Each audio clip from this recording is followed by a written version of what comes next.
حضرت ابو ہریرہ رضی اللہ عنہ بیان کرتے ہیں، رسول اللہ صلی اللہ علیہ وآلہ وسلم نے فرمایا، مسلمانوں کے گھروں میں سے وہ گھر بہتر ہے جس میں کوئی یتیم ہو اور اس کے ساتھ اچھا سلوک کیا جاتا ہو، اور مسلمانوں کا وہ گھر برا ہے جس میں کوئی یتیم ہو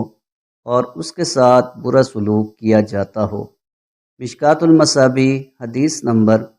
4973۔ حضرت ابو امامہ رضی اللہ عنہ بیان کرتے ہیں، رسول اللہ صلی اللہ علیہ وآلہ وسلم نے فرمایا، جو شخص اللہ کی رضا کی خاطر کسی یتیم کے سر پر شفقت سے ہاتھ پھیرتا ہے تو اس کے ہاتھ کے نیچے آنے والے ہر بال کے بدلے میں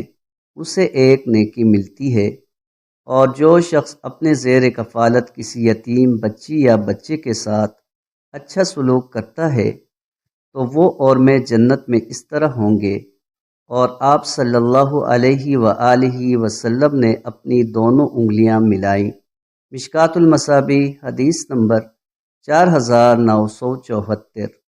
حضرت معاذ بن انس رضی اللہ عنہ بیان کرتے ہیں،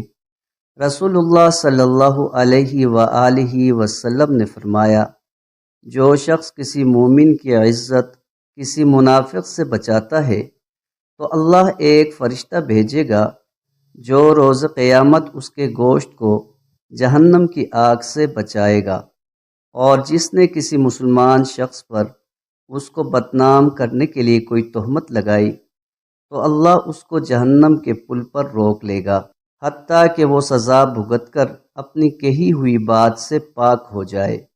مشکوٰۃ المصابیح حدیث نمبر 4986۔